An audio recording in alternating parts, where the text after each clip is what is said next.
Pandian store சீரியலில் இனி என்ன நடக்க போகுது அப்படின்னு தான் பார்க்க போகிறோம். இங்கே தங்கமயில் ரொம்பவே சந்தோஷமாக இருக்கிறாங்க.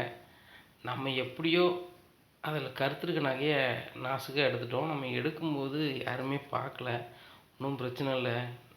நான் அந்த காசி மாலையை எடுக்கும்போது அரசி வேறு அதை பார்த்துட்டா, அத்தையும் வேற பார்த்துக்கிட்டு இருந்தாங்க. புத்து பார்த்துருந்தாங்கன்னா தெரிஞ்சிருக்கும் அந்த நகை கருத்துருச்சு அப்படி இப்படின்னு சொல்லிட்டு. நல்ல வேலை அசால்ட்டாக நகை எடுத்துட்டேன் அப்படி இப்படின்னு சொல்லிட்டு மனசுக்குள்ள நினச்சிட்டு இருக்காங்க. இப்படி இருக்கும்போது தங்கமேலோட அம்மா ஃபோன் அடிக்கிறாங்க. ஃபோன் அடித்து இந்த மாதிரி என்னடி என்ன செஞ்சிட்ருக்க அப்படிங்கிறாங்க. ஏம்மா இப்போ தாம்மா ஒரு பிரச்சனையை முடிச்சிருக்கேன் அப்படிங்கிறாங்க. என்னடி பிரச்சனையை முடிச்ச அப்படிங்கிறாங்க. இல்லைம்மா, கல்யாணத்துக்கு எனக்கு நீங்கள் போட்ட கவரி நகையை எங்கள் அத்தை பேங்க் லாக்கரில் வச்சுட்டாங்கன்னு சொன்னலாமா அப்படிங்கிறாங்க. அம்மா சொன்னேன் அப்படிங்கிறாங்க. இப்போ அதெல்லாம் எடுத்துகிட்டு வந்துட்டாங்கம்மா அப்படிங்கிறாங்க. என்னடி சொல்கிற, இப்போ தெரிஞ்சு போச்சா அப்படிங்கிறாங்க. ஏம்மா, ஏன் நகைலாம் அவங்களுக்கு தெரியாது. அவங்க மொத்த நகையுமே எடுத்துகிட்டு வந்துட்டாங்க. யார் யார் நகைன்னு தெரியல அவங்களுக்கு. ஏன் அப்படிங்கிறாங்க. ராஜி கல்யாணத்துக்கு முன்னாடி அவங்க வீட்டில் இருந்து நகை வாங்கியிருப்பா போல், அவங்க அப்பாவுக்கும் அவங்க சித்தப்பாவுக்கும் தெரியாமல். அந்த விஷயம் தெரிஞ்சு எப்படி எங்கள் வீட்டு நகை இந்த ஓடு கடைக்கு போகலாம் வைக்கலாம்னு சொல்லி அவங்க பிரச்சனை கிளப்பியிருக்காங்க. அப்போ நான் ஹனிமூன் போய்ட்டு வந்துட்டுருக்கேன் அந்த மாதிரி நேரத்தில். ஏன்னா இப்போ வந்த பிறகு தான் தெரிஞ்சு இங்கே நடக்கிறது எல்லாமே. அப்போ அத்தை என்னையை கூப்பிட்டு போய் பேங்கில் நகையை எடுத்துக்கொண்டு பழனி சித்தப்பாட்ட கொடுத்து அங்கே கொடுத்தாச்சு அப்படிங்கிறாங்க. சரி, அதுக்கு இதுக்கு என்ன சம்மந்தம் அப்படிங்கிறாங்க. அம்மா, எல்லா நகையும் சேர்த்து எடுத்து வரும்போது என் கவரிங் நகையும் எடுத்து வந்துட்டாங்க. அதில் காசி மாலை ரொம்ப கருத்துட்டுமா, மற்றது எதுவும் கருக்கலை, காசி மாலை கருத்துட்டு.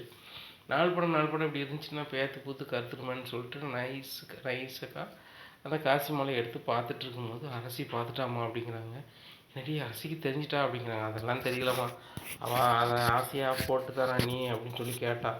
நான் கொடுத்தா மாட்டிப்பேன் அப்படின்னு சொல்லிட்டு பழனி சித்தப்பாவுக்கு போய் மோர் கொண்டு வா அப்படின்னு அவர் கிளம்பி போயிட்டான். அதனால் ஒன்றும் பிரச்சனை இல்லை.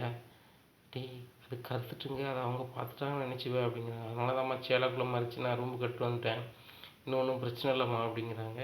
சரி, அதை காசி மாலையை அவங்க கேட்க மாட்டாங்களா அப்படிங்கிறாங்க. அதெல்லாம் பார்க்க மாட்டாங்கம்மா, எங்கள் அத்தைக்கு எந்த நகை எதுனே தெரியல. யாராவது இப்படி இருப்பாங்களாம்மா?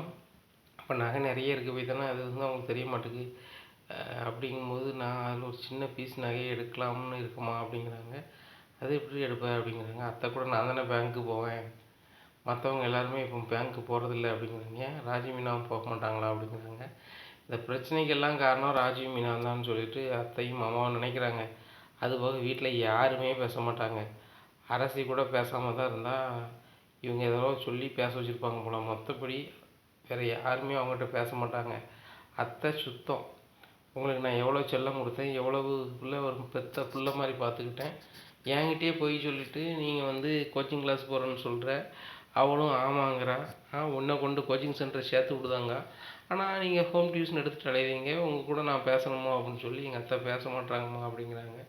உனக்கு இது நல்ல போடு தானடி, அவங்கள எப்படியாவது இந்த வீட்டை விட்டு அப்புறப்படுத்துன்னு நினச்சேன். இப்போ தற்சமயத்துக்கு அப்புறப்படுத்தியாச்சு. உங்கள் மாமியார்கிட்டையும் உங்கள் குடும்பத்தில் இருந்தும் அப்படி தொடர்ச்சி அவங்கள எதையாவது குறை சொல்லிக்கிட்டே இரு. அவங்க என்னெல்லாம் பண்ணுதாங்களோ அதை விளக்கண்ணி ஊற்றி பார்த்துட்ரு. கண்டிப்பாக ஏதாவது விளையாட்டு போக்கில் செய்வாங்க. அதை நீ பெருசாக எடுத்து பேசு. ஆட்டோமேட்டிக்காக அந்த பிள்ளைகள் இந்த வீட்டில் வாழ தகுதியில் இந்த வீட்டை விட்டு வெளில போங்க அப்படின்னு சொல்லி பாண்டியனும் சொல்லிடுவாங்க, கோமதியும் சொல்லிடுவாங்க. ஒன்றும் பிரச்சனை இல்லை. அதுக்கப்புறம் உன் சாம்ராஜ்யம் தான். என்ன, ஒரு கஷ்டப்பட்ட பையனை பார்த்து அரசிக்கு கொஞ்சம் நகையை போட்டு கட்டி கொடுத்துருங்க அப்படிங்கிறாங்க. அது எப்படிம்மா, அரசியை கலெக்டர் ஆகணும்னு சொல்லி எங்கள் மாமா சொல்லிகிட்டு இருக்காரு அப்படிங்கிறாங்க. இங்கே பாரு மயில், ஊருக்கு 4 பேர் கலெக்டர் ஆகணும்னு சொல்லிகிட்டு இருக்காங்க, ஆனால் நடக்கணும்ல. ஏன்னா அதுக்கெல்லாம் ஆளுக்கு அவங்க கிடையாது. அந்த அரசி பிள்ளை எப்பவுமே விளையாட்டு பிள்ளையாக இருக்குது, அது எங்கே படித்து போக போகுது அப்படிங்கிறாங்கம்மா. அதெல்லாம் சொல்ல முடியாதும்மா, அவள் படிப்பு நல்லா படிப்பாம்மா அப்படிங்கிறாங்க. சரி, அது யார் தலையில் என்ன இருக்கோ, ஆனால் கல்யாணம்னு வரும்போது அதிக நகை போட விட்றாத. அதுக்கு நீ சம்மதிக்காத. ஏன்னு கேட்டால் உன் புருஷன் தனியாராக தான் வேலை பார்க்காரு. வேலை பார்த்து எல்லா பணத்தையும் கொண்டு மாமனார்ட்ட கொண்டு கொடுத்துருக்காப்புல. அப்படி இருக்கும்போது அங்கே உனக்கு என்ன பணம் ஆம்பிடும்னு சொல்லு, ஒன்றும் ஆம்பிடாது. அதனால் நீ சீக்கிரம் ஒரு நல்ல இதாக இரு, தெளிவாக இரு என்ன அப்படிங்கிறாங்க. சரிம்மா, இப்போ இந்த மணி மாலையை எடுத்துட்டேன், வேறு எதுவும் கற்றுருப்பாம்மா அப்படிங்கிறாங்க. எப்படினாலும் கொஞ்ச நாள் அந்த நகை கருத்துரும்.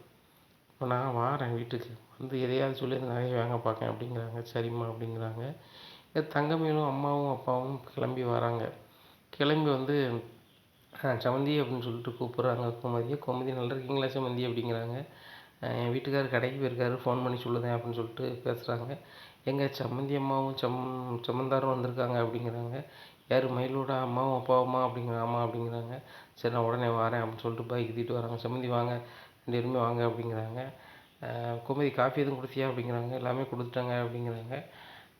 மயில், நீங்கள் வெளியூர் போயிட்டு வந்தீங்களா, பண்டம் வாங்கிட்டு வந்தீங்களா, அதை கொண்டா உங்கள் அப்பாவுக்கு அம்மாவும் கொடுக்கலாம் அப்படிங்கிறாங்க. இல்லை சம்மந்தி இருக்கட்டும், நீங்களும் நிறைய பேர் இருக்கீங்களா அப்படிங்கிறாங்க. எங்களுக்கு பண்டமாக சம்மந்தி கம்மி, ஒன்றும் பிரச்சனை இல்லை, நீங்கள் சாப்பிடுங்க அப்படி இப்படின்னு சொல்லிட்டு கொடுக்குறாங்க. சரி சுடர் பொண்ணு எப்படி இருக்கா அப்படிங்க, நல்லா இருக்கா அப்படிங்கும்போது தங்கமேல் அப்பா ஒரு சீனாக போடுறாரு. அந்த பிள்ளை வேறு படிப்பு முடிய போகுது, நான் சீக்கிரம் கல்யாணம் முடிச்சு கொடுத்துடலாம் ஒரு பணக்காரனை பார்த்து, ஒரு 200 பவுன் நகை போடலாம் கொடுத்துடலான்னு பார்க்குறேன். ஆனால் அந்த பிள்ளை நான் கவர்மெண்ட் வேலைக்கு போன அப்புறம் தான் கல்யாணம் முடிப்பேன் அப்படி இப்படின்னுட்டு இருக்கிறேன். என்ன செய்யனே தெரியல சம்மந்தி அப்படிங்கிறாங்க. என்னை பாண்டியன் சிரிக்கிறாரு. நீங்கள் உங்கள் கடமையே முடிக்குன்னு நினைக்கிறீங்க, ஆனால் அந்த பிள்ளை வந்து பெரிய அரசு ஊழியராகணும்னு நினைக்க ஆகிட்டு போட்டோம்.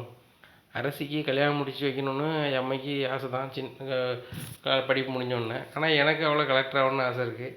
என் பிள்ளைகிட்ட சொல்லியிருக்கேன், ஆனால் என் பிள்ளை என்ன முடிவு எடுக்க தெரில அப்படிங்கிறாங்க. உடனே இங்கே ராஜி நினைக்கிறாங்க, அதுக்கு அரசி வந்து கலெக்டர் ஆகணும்னு நினைக்கணும்ல, அரசிக்கு வந்து சீக்கிரம் கல்யாணம் முடிக்கணும், நிம்மதியாக செட்டில் ஆகணும்னு தான் நினச்சிட்ருக்கா அப்படின்னு நினைக்கிறாங்க. என்ன ராஜி சிரிக்க அப்படிங்கிறாங்க மீனா. இல்லைக்கா, அரசியோட டைப் தெரியாமல் சொல்கிறாங்களா தான் அப்படிங்கிறாங்க. சும்மா ராஜி, நம்ம நைஸாக இடத்த காலி பண்ணிடுவோம். நம்ம இருந்தோம் அப்படின்னு சொன்னால் கண்டிப்பாக தங்கமே இல்லாமல் நம்மளை தான் டேமேஜ் பண்ணும். என்னத்தையாவது ஒன்று கிளப்பி விடும்பாரு, நம்ம கிளம்பலாம் அப்படிங்கிறாங்க. இல்லைக்கா, நம்ம திடீர்னு போனோம்னா மாமா அதுக்கு எதுவும் சொல்லுவாங்க, அதனால் கொஞ்சம் இருங்கக்கா அப்படின்னுட்டு இருக்காங்க.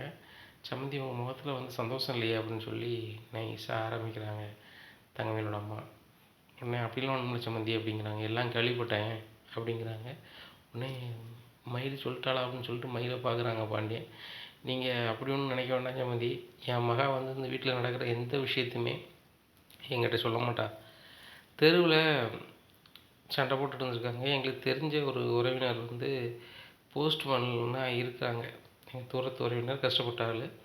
அவங்க வந்து உங்கள் ஊர் போஸ்ட் ஆஃபீஸில் வேலை பார்ப்பாங்க போல். அவங்க வந்து இப்படி கிராஸ் பண்ணி வரையில் அந்த குடும்பத்துலேருந்து உங்களை ரொம்ப தரகுறவாக பேசினாங்கண்ணா. இதை கேட்டுட்டு என்கிட்ட அப்படியே ஃபோன் பண்ணி சொன்னாங்க, உங்கள் சம்மந்தார் குடும்பத்தில் வந்து இப்படி பிரச்சனை அப்படின்னு சொல்லிட்டு. அது மனசே தாங்கலை. தங்கமேன்ட்டு நான் ஒரு வார்த்தை கூட கேட்கல, அவளும் சொல்லலை.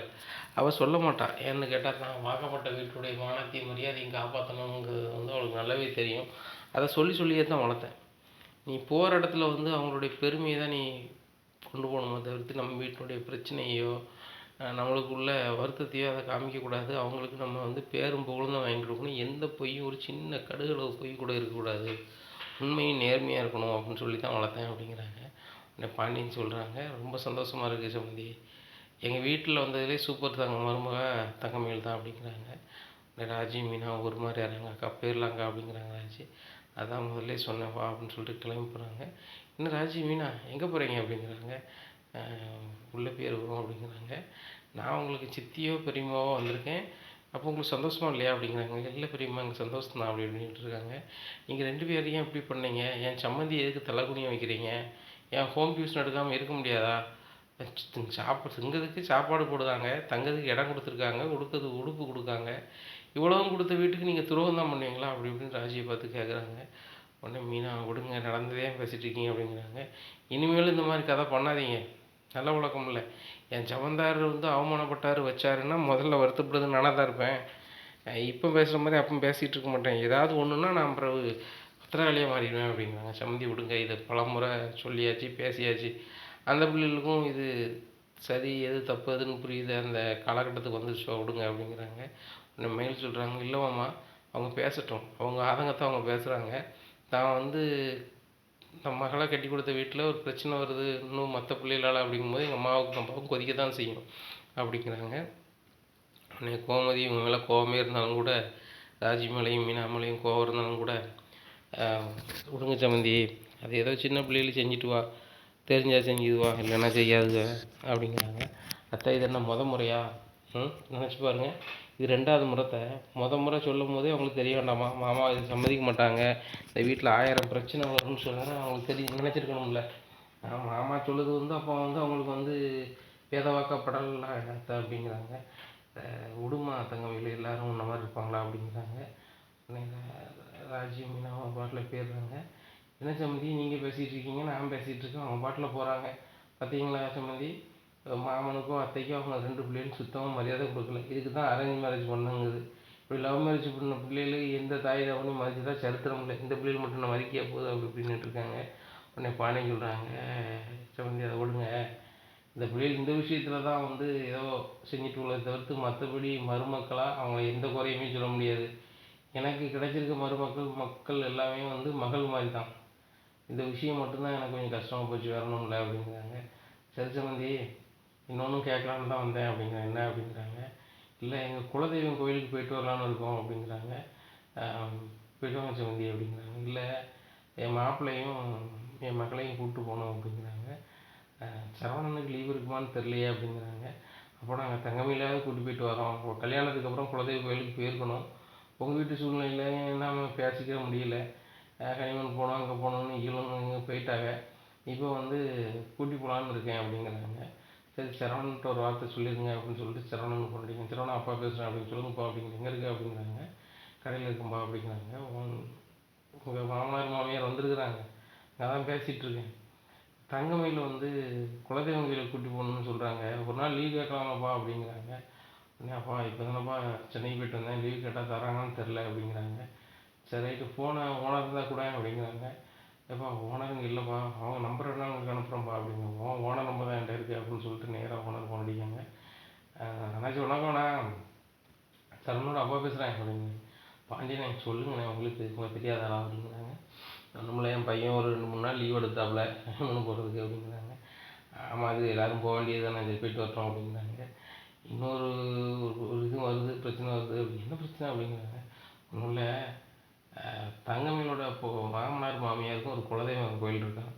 அந்த கோயிலில் போய் சாமி கும்பிடணும் அப்படின்னு சொல்லி மாப்பிள்ளையும் பொண்ணையும் கூப்பிடுதாங்க. கல்யாணம் முடிஞ்ச புதுசில் வந்து பிரித்து அனுப்புறதுல எனக்கு உடன்பாடு இல்லை. அதான் ஒரே ஒரு நாள் மட்டும் லீவ் கிடைக்குமா அப்படிங்கிறாங்க. என்னைக்குன்னு சொல்லுங்க பாண்டியண்ணே, ஒன்றும் பிரச்சனை இல்லை, எல்லார் வாழ்க்கையும் நடக்கக்கூடியது. நம்ம கல்யாணம் முடிக்கும்போது நம்ம 4 இடத்துக்கு போகலையா, அவனும் போதான் செய்யணும், பார்த்துக்கலாம். அவன் எப்போ போகிறானோ அதை முன்னாடி சொல்லிவிட்டு நான் கடையில் போய் இருந்துப்பேன். நான் பார்க்குற வேலையை அவன் பார்த்துட்ருக்கான், நானும் கொஞ்சம் இருந்துக்குவோம்ல அப்படிங்கிறாங்க. சரி என்னாச்சு, நாளைக்கு இருந்துக்கலாமா அப்படிங்கிறாங்க. கண்டிப்பாக இருந்துக்கலாம், ஒன்றும் பிரச்சனை இல்லை அப்படிங்கிறாங்க. சரவணன் கை ஓனர் ஃபோன் அடிக்கிறது. சரவணன் நாளைக்கு லீவ் எடுத்துக்க, ஏதோ விருந்துக்கும் மாமனார் கூப்பிடுதாங்க உங்களுக்கு அப்படிங்கிறாங்க. இல்லை சார், குலதெய்வம் கோயிலுக்கு போகணுன்னு சொன்னாங்க அப்படிங்கிறாங்க. ஆமாப்பா, அங்கே போன பிறகு உனக்கு வந்து அங்கே எல்லாம் முடிஞ்ச பிறகு விருந்து தான் வைக்க போகிறாங்க, போயிட்டு வா. ஏன்னா கல்யாணம் முடிஞ்ச புதுசில் தான் அவங்க கூப்பிட்டு விருந்துலாம் போடுவாங்க. என் மாமனார் மாமியார்லாம் என்னை கண்டுக்கிட்டு மாதிரி தெரில, அதனால் நீ போயிட்டு வாப்பா அப்படிங்கிறாங்க. உடனே சரிண்ணே ரொம்ப நன்றி அப்படிங்க. நன்றியில் என்ன இருக்குங்க, அப்பா பேசினாரு, போயிட்டு வாப்பா அப்படிங்கிறாங்க. இந்த சூழ்நிலை மயிலுக்கு ஃபோன் அடிக்கிறாங்க. அப்பாவும் அம்மாவும் நல்லா கவனிச்சு அனுப்பு அப்படிங்கிறாங்க. எல்லாமே பண்ணிட்டாங்க, நாட்டுக்கோழி குழம்பு அத்தை வச்சு கொடுத்துட்டாங்க, காஃபி டீ எல்லாமே அப்பா அம்மா சாப்பிட்டாங்க அப்படிங்கிறாங்க. சரி ரைட்டு, நான் வர நேரம் ஆயிடும், நீ பார்த்து அவங்கள போய்ட்டு வர சொல்லு அப்படிங்கிறாங்க. சரிங்க அப்படிங்கிறாங்க. இந்த சூழ்நிலையில் தங்கமயில் அம்மாவும் அப்பாவும் நான் கிளம்புறேன் சம்மந்தி, நாளைக்கு காலையில் ஒரு கார் அனுப்பிவிடுவோம், மாப்பிள்ளையும் தங்கமயிலையும் அனுப்பிவிடுங்க சம்மந்தி அப்படிங்கிறாங்க. சரி அப்படிங்கிறாங்க. இந்த சூழ்நிலையில் மறுநாள் காலையிலே கார் அனுப்பிவிட்றாங்க. கார் அனுப்பிவிட்டோன்னே இவங்க அந்த கோயிலுக்கு போகிற மாதிரி போகிறாங்க. உடனே வீட்டில் ரொம்ப நேரமாக உட்காந்துட்ருக்காங்க, கோயிலுக்கும் கிளம்புன மாதிரில, ஒன்றும் கிளம்புன மாதிரில. அப்போ சரவணன் கேட்குறாங்க, குலதெய்வ கோயிலுக்கு போன தானே சொன்னீங்க, அதை சொல்லி தானே வந்து தங்கமயிலோட நகையிலேருந்து எல்லாமே வாங்கி போட்ட தங்கமயில் அப்படிங்கிறாங்க. அம்மா அம்மாட்ட இருந்துச்சு, அதை வாங்கி போட்டுக்கணும், குலதெய்வம் கோயிலுக்கு போகணும், இன்றைக்கி நல்ல நாள் இல்லைங்க இல்லைங்க அப்படிங்கிறாங்க. நாளைக்கு போகணுங்க அப்படிங்கிறாங்க. மயில், இன்றைக்கி லீவ் போட்டதே பெரிய விஷயம், நாளைக்கு நான் எப்படி கோயிலுக்கு வர முடியும் அப்படிங்கிறாங்க. ஏங்க ஒன்று செய்வோம், நான் குலதெய்வம் கோயிலுக்கு நாளைக்கு நான் போய்ட்டுறேன், நீங்கள் வேலைக்கு போயிருங்க இங்கேருந்து. என்ன உங்கள் வீட்டில் கேட்கும்போது வந்து ஒரு நாள் அவள் இருந்து வரேன்ருக்காப்பா அப்படின்னு சொல்லி சமாளிங்க, கரெக்டாக வரும் அப்படிங்கிறாங்க. சரி ரைட்டு அப்படிங்கிறாங்க. இங்கே சரவணன் பார்க்குறாரு, அன்றைக்கி பூரா அங்கே நேரத்தை போய் பார்க்குறாரு, நடக்கல. நான் பஜாருக்கு போயிட்டு வரேன் அப்படின்னு சொல்லிட்டு நேராக அந்த கடைக்கே போயிடுறாரு. உடனே அந்த கடைக்காரர் கேட்குறாரு, என்னப்பா நீங்கள் லீவுன்னா இங்கே பார்த்து வந்துட்டேன் அப்படிங்கிறாங்க. இல்லைனாச்சும் எங்கள் கோயிலில் நேரம் போகலை, அதான் கொஞ்சம் நேரத்தை போய்க்கிடலாம் இங்கே வந்துட்டேன், சாயந்தரம் போய்க்கிறேன் அப்படிங்கிறாங்க. சரிப்பா என்னம்மா சொல்கிறேன், சரிப்பா அப்படின்ட்டு வேலையை பாரு அப்படின்னு சொல்லிட்டு அவர் போயிடுறாரு. கடையில் இருக்கிறாங்க. நைட்டு அந்த டைம் ஆகுது. அந்த டைம் ஆனோம்னா நேராக தங்கமயில் வீட்டுக்கு வராங்க. அங்கே தூங்கிடுறாங்க. காலையிலே விடியுது. அப்படின்னு சொன்னால் வழக்கமாக வேலைக்கு போயிடுற மயில், நீ கோயிலுக்கு போய்ட்டு கிளம்பும் போது சொல்லுன்னா பைக்கில் கூப்பிட்டு போயிருங்க அப்படிங்கிறாங்க. சரிங்க அப்படிங்கிறாங்க. உடனே சரவணன் வேலைக்கு போயிடுறாரு. சரவணனுக்கு பாண்டியன் ஃபோன் அடிக்கும், "ஏன்டா இன்னைக்கு வரலையா வீட்டுக்கு?" அப்படிங்கிறாங்க. "இல்லைப்பா, நான் அப்படியே வேலைக்கு வந்துட்டேன்ப்பா, தங்கமயில் ஒரு நாள் இருந்துட்டு வரேன், நான் இருந்துட்டு வரேன்னு விட்டேன்ப்பா" அப்படிங்கிறாங்க. "சரி சரி" அப்படிங்கிறாங்க. இவங்க குலதெய்வம் கோயிலுக்கு எதுவும் போகலை. சும்மா அந்த நகையை, கவரிங் நகையை வாங்குறதுக்கு தானே இவங்க வந்து படம் போட்டது. இவங்க நகையை வாங்கி வச்சிடுறாங்க. வச்சுட்டு மயில் இன்னைக்கு சாயந்தரம் மாப்பிள்ளைக்கு ஃபோன் அடிச்சு போயிரு வீட்டுக்கு அப்படின்னு. "சரிங்க, சரிப்பா, சரிம்மா" அப்படிங்கிறாங்க. தங்கமயில் ரெடியாக நிற்கிறாங்க. இப்போ சரவணன் வர்றாரு. கழுத்தில் ஒரு நகையுமே இல்லை. "என்ன மயில், கையில் காலில் ஒரு நகையும் இல்லை" அப்படிங்கிறாங்க. "இல்லைங்க, கையில் காலில் நகை போட்டு கலையுது, பாதுகாப்பு இல்லைல்ல" அப்படிங்கிறாங்க. "அதுவும் சரிதான், கையில் இருக்க பையில் வச்சுருக்கியோ" அப்படிங்கிறாங்க. "ஆமாங்க" அப்படிங்கிறாங்க. நேராக பேரா வீட்டுக்கு போகிறாங்க. வீட்டுக்கு போனால் வெறும் நகையாக இல்லாமல் வரும்போது தங்கமயில்கிட்ட இவங்க கேட்குறாங்க, கோமதி, "என்னம்மா போகும்போது அவ்வளோ நகையும் போட்டு வந்து இப்போ ஒரு நகையும் இல்லை" அப்படிங்கிறாங்க. "இல்லை தாய், எங்கள் அம்மாகிட்ட பத்திரமா இருக்கு சொல்லிட்டு கொடுத்தேன்" அப்படிங்கிறாங்க. "ஓ, அங்கே லாக்கரில் வச்சுக்கலான்னு பார்த்தியாம்மா" அப்படிங்கிறாங்க. "அம்மாட்ட நகையால் நம்ம வீட்டில் பிரச்சனை ஓடிட்டுருக்கு, இதையும் கொண்டு உங்களுக்கு நான் கொடுத்துக்கிட்டு செமையாக்க வரும்பத்த, நீங்கள் இதை கொண்டு பேங்கில் வைக்க போகணும், அலையணும், வைக்கணும், அது சங்கடம் தான் அதை" அப்படிங்கிறாங்க. "ஓ நகையை மட்டுமாம்மா வைக்க போகிறேன், எங்கள் வீட்டில் உள்ள எல்லா நகையும் தானே வைக்க போகிறேன்" அப்படிங்கிறாங்க. "எல்லா நகையும் சொல்ல முடியாது அத்தை, ராஜிக்கு தான் நகையே இல்லையே" அப்படிங்கிறாங்க. ராஜிக்கு ரொம்பவே ஒரு மாதிரி இருக்குது. மீனா சொல்கிறாங்க, "ராஜிக்கு நகை இல்லாமல் இல்லை, என் நகையும் ராஜி நகை மாதிரி தான்" அப்படிங்கிறாங்க. "ஏன் மீனா, வாய் பேச்சுக்கு பேசலாம், அவங்க நகையெல்லாம் நீங்கள் தங்கமயில் சுருதம்னு சொல்லிட்டு ராஜி கொடுத்துருவீங்களோ" அப்படிங்கிறாங்க. "ஏன் கொடுக்க மாட்டேன், என் நகை அப்படியே என் தங்கச்சிக்கு நான் கொடுக்க என்னால் முடியும்" அப்படிங்கிறாங்க. "ஓ, நீங்கள் கவர்மெண்ட்டில் வேலை பார்க்குறீங்க, அந்த திமிரில் பேசுகிறீங்களா" அப்படிங்கிறாங்க. "எந்த திமிர்லையும் பேசல மயில், என் தங்கச்சிக்கு நகை கொடுக்கணும்னா என் நகையில் பாதி நான் ஷேர் பண்ணி நாங்கள் 2 பேருமே போட்டுப்போம், ஒன்றும் பிரச்சனை இல்லை" அப்படிங்கிறாங்க. "மீனா, உங்களுக்கு நகை தந்த விஷயம் உங்கள் அப்பாவுக்கு தெரியாது, உங்கள் அப்பாவுக்கு தெரிஞ்சுன்னா கண்டிப்பாக அந்த நகையை வாங்கிட்டு அவர் போயிட்டே இருப்பார்" அப்படிங்கிறாங்க. "எங்கள் அப்பாலாம் மற்றவங்க மாதிரி கிடையாது, என்னை பிடிக்காம வேணா இருக்கலாம், வீடு தேடி வந்து என்னை அசிங்கப்படுத்துன்னு நினைக்க மாட்டார்" அப்படிங்கிறாங்க. "அதெல்லாம் பார்க்கலாம் மீனா, நடக்கும்போது நடக்கும்" அப்படின்னு சொல்லிட்டு நேரம் பார்த்து போயிடுறாங்க. அங்கே போய் சரவணன் கேட்குறாங்க, "ஏன் மயில், அந்த பிள்ளைகிட்ட வம்பிழுக்கணும், உன்னால் இருக்கவே முடியாதா" அப்படிங்கிறாங்க. "ஏங்க, அந்த மீனாவுக்கு தாங்க ரொம்ப திமிரு, எதுக்கு எடுத்தாலும் என்கிட்ட ஏட்டிக்கிட்டே பேசிகிட்டு இருக்கு" அப்படிங்கிறாங்க. உடனே "அந்த பிள்ளைலாம் கரெக்டாக தான் பேசுது, நீ தான் தேவையில்லாமல் பேசுத" அப்படின்னு சொல்லிட்டு அவர் பாட்டில் மொட்டை மாடி பார்த்து போயிடுறாரு. அங்கே போய், "என்ன மாமா, ஜாலியாக இருக்கு போல" அப்படிங்கிறாங்க. "ஏய், என்னை பார்க்க ஜாலியாக இருக்க மாதிரியாட்டா இருக்குது" அப்படிங்கிறாங்க. "மாமா ஜாலியாக தான் இருக்கா, ஒத்தியில் இருக்கிறது தான் மாமா ஜாலி, நானும் கூட கல்யாணம் முடிக்கணும்னு சொல்லிட்டு ஃபீல் பண்ணியிருக்கேன், ஆனால் இப்போ தான் மாமா தெரியுது, கல்யாணம்னா பெரிய உரி மாமா" அப்படிங்கிறாங்க. "அது என்னமோ உண்மை தான்டா, அவளை மீறி ஒன்றும் செய்ய முடியாது, இல்லை அவளை கேட்காம எங்கேயும் போக முடியாது. இப்போ நான் ஒரு இடத்துக்கு போகிறேன்னா ஒரே ஒரு பொறுப்புதாரன் உங்கள் அப்பா மட்டும்தான், நம்மளும் எங்கே போயிருக்க, ஏன் போயிருக்கேன்னு கேட்பாரு, மற்றபடி யாருமே என்னை டிஸ்டர்ப் பண்ண மாட்டாங்க. உங்கள் அப்பாவோட சில நாள் சமாளிக்க முடியும், பொண்டாட்டி சமாளிக்க முடியாதுல்ல" அப்படிங்கிறாங்க. "ஆமாம்மா, செஞ்சாலும் தப்பு, செய்யலாம் தப்பு, சும்மா சும்மா எனக்கையாவது சில சிலன்னு பேசுதா, வருத்தங்கள் வீட்டில் வருதுன்னு நினைக்கவே மாட்டேங்கிறாங்க, அப்பா அம்மாட்ட மட்டும்தான் ஒழுங்காக பேசுதா" அப்படிங்கிறாங்க. "சரி விடு, எல்லாரும் கல்யாணம் பண்ணி புதுசு நடக்கிறது தானே" அப்படிங்கிறாங்க. "அவன் நைட்டு நான் எங்கே தூங்கிட்டான்" அப்படிங்கிறாங்க. "டேய், கல்யாணம் முடிச்ச பிறகு என் கூட தூங்கினா உங்கள் அப்பா என்னையை தான் வையவர், நீ கீழே பார்த்துப்போ" அப்படிங்கிறாங்க. சரவணபுரத்தில் கதிர் வர்றாரு. "என்னண்ணே, கோயிலுக்கெலாம் இப்போ குடும்ப கோயிலுக்கெலாம் போயிட்டு வர, அன்னி கோயிலுக்கு ஒரு பொருள் வாங்கிட்டு வர மருங்கையோடு வந்திருக்கேன்" அப்படிங்கிறாங்க. "டேய், நான் வேலைக்கு போய்ட்டு அப்படியே வந்துட்டேன்டா" அப்படிங்கிறாங்க. "அங்கேருந்தே வேலைக்கு போயிட்டேனே" அப்படிங்கிறாங்க. "ஆமாம், அங்கேருந்தே வேலைக்கு போயிட்டேன்" அப்படிங்கிறாங்க. "சரி, ரைட்டு" அப்படின்னு பேசிகிட்டு இருக்காங்க. உடனே செந்தில் வராரு. செந்தில் வந்து, "என்னண்ணே" அப்படிங்கிறாங்க. "ஏய் என்னப்பா, என்னண்ணே மொட்டை மாடிக்கு வந்தா" அப்படிங்கிறாங்க. "நான் மற்றபடி ஜாலியாக பேசி போகலான்னு தான் பார்த்தேன்" அப்படிங்க. "நாங்களாம் கிட்ட வந்தோம், கதிர் ஏதோ வாங்கிட்டு வந்திருக்காண்ணே" அப்படிங்கிறாங்க. "எதுக்குண்ணே" அப்படிங்கிறாங்க. "அண்ணே, இதில் மசால் பூரி வாங்கிட்டு வந்திருக்கண்ணே, சாப்பிட்லாண்ணே" அப்படிங்கிறாங்க. "டேய், அடிக்கடி சாப்பிடக்கூடாதா" அப்படிங்கிறாங்க. "அடிக்கடி எங்கண்ணே சாப்பிடுவோம், மாமா தான் சொன்னார் வாங்கிட்டு வர சொன்னார், வாங்கிட்டு வந்துருக்கோம்" அப்படிங்கிறாங்க. மசாலா பூரி சாப்பிட்டுட்டு இருக்காங்க. இந்த சூழ்நிலை கோமதி மொட்டை மாடிக்காங்க. "டேய், என்னடா பண்ணிகிட்டு இருக்கீங்க" அப்படிங்கிறாங்க. மசாலா பூரி சாப்பிட்டுருக்கோம்" அப்படின்னு. "டேய், இல்லை தான் வீட்டில் சாப்பிடலடா, இட்லி சாப்பிடலடா" அப்படிங்கிறாங்க. "அக்கா, அப்படியே இட்லி சாப்பிட்டு தான் ரசிக்காது, அதான் மசாலா பூரி வாங்கிட்டு சொன்ன மாப்பிள்ளை" அப்படிங்கிறாங்க. "டேய், கழுதே கஷ்டப்பட்டு உழைச்சிட்டு இருக்கான், அதில் அவன் காசுலாம் உங்களுக்கு வாங்கிட்டு வரணுமா" அப்படிங்கிறாங்க. உடனே கோமதிட்ட கதிர் சொல்கிறாரு, "எங்கள் மாமாவுக்கு நான் வாங்கிட்டு வரேன், அப்புறம் இது சொல்லதுக்கு என்ன இருக்குது" அப்படிங்கிறாங்க. பாண்டியன் முன்னாடி வந்துடுறாங்க. இங்கே மசாலா பூரி சாப்பிட்டுட்டு இருக்காங்க. பாண்டியன் சொல்கிறாரு, "இவ்வளோ நேரத்துக்கு இதெல்லாம் சாப்பிட்டா செமிக்குமா, ஒரு குறிப்பிட்ட வயசுக்கு முன்னாடி சாப்பிடக்கூடாது, உடம்புல ரொம்ப கேடுங்கிறாங்க, கிணறு தண்ணியில் உருவாக்குற மாதிரி தெரில, நான் ரெகுலராக சாப்பிடாதுங்க" அப்படின்னு சொல்லிட்டு இறங்கி போயிடுறாரு. கோமதி நினைக்கிறாங்க, மற்ற நேரத்தில் ரொம்ப டென்ஷன் ஆகிறப்ப சொல்லிட்டு போயிட்டே இருக்காரு அப்படின்னு சொல்லிட்டு போகிறாங்க. "என்னங்க, வந்தோன்னே கோவப்படுவேன்னு நினச்சேன்" அப்படிங்கிறாங்க. "சும்மா சும்மா கோவப்பட முடியுமா பிள்ளைகள்கிட்ட, காரணம் இருக்கணும். இப்போ ராஜி வந்து டியூஷன் விஷயத்தில் என்கிட்ட சொல்லாமல் போனான்னா அது எனக்கு அவமானத்தை ஏற்படுத்துது, ஏற்றுட்டு இருக்காங்க, என்னை அசிங்கப்படுத்துகிறாங்க, அதுக்கு நான் கோவப்பட நியாயம். சரி, ஆசைப்பட்டது பிள்ளைகள் என்னைக்காவது ஒன்று திங்குவேன், நானும் என் டென்ஷன் வாக்கில் ஏதாவது பேசணும்னா தப்பாக தானே போகும். அவன் கந்துட்டு கஷ்டப்பட்டு உழைச்சி வாங்கினது, அதை வீணாக தூர போடுறதுக்கு நம்ம அனுமதிக்க முடியாதுல்ல. சரி சாப்பிட்டு போட்டுங்க அப்படிங்கிறாங்க. இப்படி நீங்கள் எல்லா நேரமும் இருந்தீங்கன்னா ஒரு பிரச்சனை வராது அப்படிங்கிறாங்க. இந்த பாரு கோமதி, ப்ரெஷர் எப்போ ஏறுது அது வந்து யாருக்கு தெரியும் அப்படி இப்படின்னுட்டு இருக்காங்க. இந்த சூழ்நிலை தங்கமயிலுக்கு மனசில் பயங்கரமான சிந்தனை கொடுது. இந்த மீனாவோட நகை மட்டும் இந்த வீட்டில் இருக்குது, மருமகளாக வந்ததில்லை. மீதி யார் நகையும் இல்லை. என் நகை கவரிங் நகை கிடையாது, ராஜிக்கு சுத்தமாக நகை கிடையாது. இந்த மீனாவுக்கு மட்டும் நகை இருக்குது. மீனா ஓவராக சீன் போட்டுட்ருக்காங்க. அந்த நகையும் இந்த வீட்டில் இருக்கக்கூடாது அப்படின்னு நினைக்காங்க. அப்படின்னு நினைக்கும் போது நேராக என்ன செய்யலாம் அப்படின்னு சொல்லிட்டு அவங்க அம்மாவுக்கு ஃபோன் அடிக்கிறாங்க. ஃபோன் அடிச்சம்மா அப்படிங்க சொல்லி அப்படிங்கிறாங்க. உண்மைமா மீனா நகை மட்டும் இங்கே இருக்குமா அப்படிங்கிறாங்க.